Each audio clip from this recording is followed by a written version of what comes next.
here with Dub Aura, Third Degree TV. Yep. Jess Diaz. I will let you introduce yourself. Yo, what's going on, man? It's Dub Aura, Harlem World. For those that's familiar with the geographic aspect, I'm from downtown, 122nd, 7th Avenue. So, you know, hip hop artists, we out here making our rounds, putting it together. Harlem. Yep.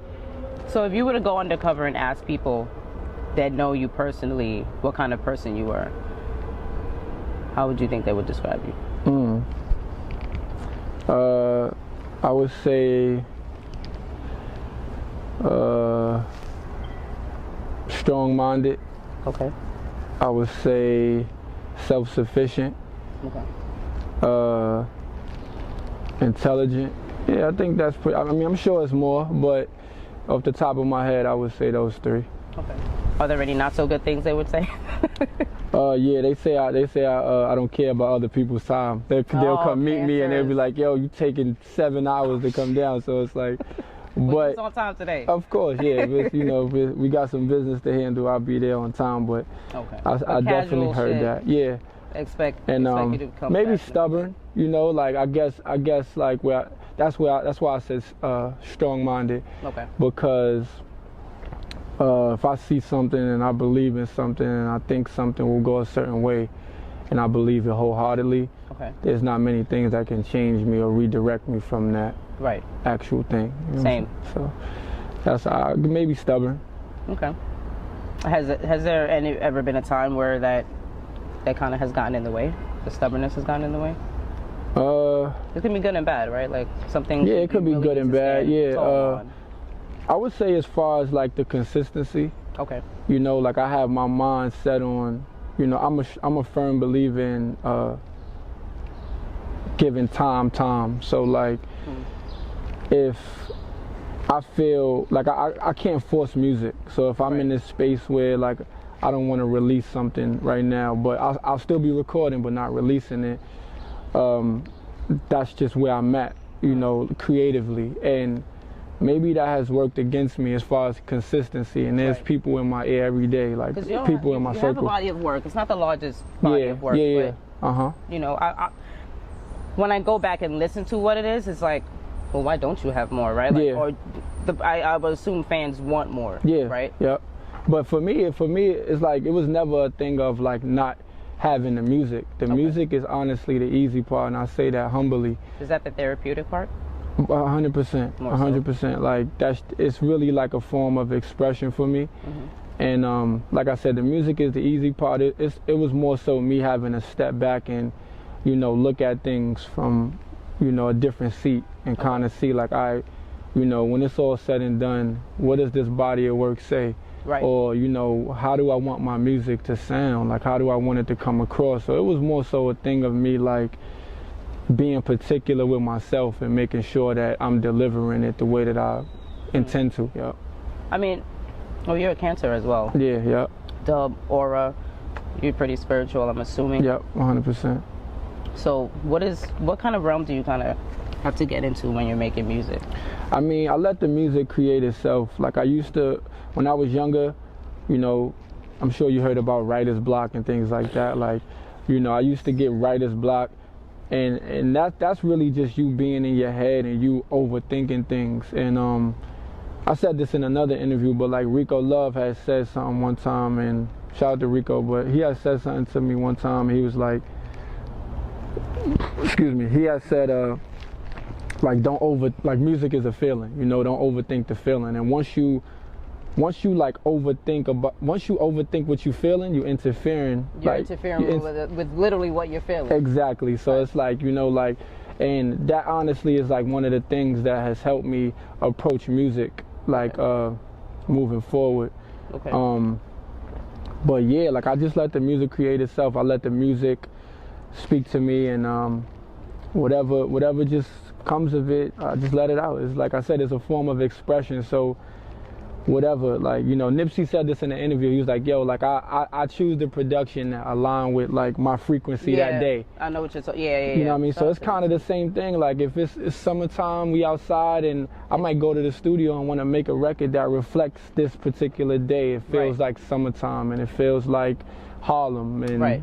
you know, you on your block with your liquor. So you know, I just make the music that, you know, that aligns with what's going on. So what, like, I feel like with artists like you, it kind of, it changes the topic a bit. Like a lot of rappers today, I mean, I don't want to get into what the temperature is like. Everyone's different, but we from Harlem. I think coming from Harlem, we tend to have a lot more, I don't want to say discipline, but we have a lot higher expectations for the music. Yep. There's not a lot of mumbling coming out of Harlem. You know what I'm saying? How do you stay above water, right? Like there's a lot of artists dropping every week, every 2 days. Everyone's got a fucking deluxe.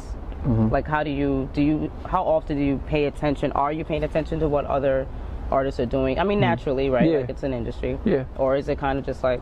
No, I definitely pay attention to the music and what's going on, right? Especially like in the music industry. You know what I'm saying?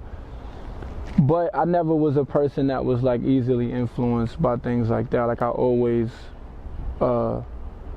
remained myself, you know what I mean, having that individuality, and I pride myself on that, you know, like I love all the music. I love the mumble music. It's some good records that I like, you know what I'm saying? But but it sounds good. It's like okay, this is a vibe.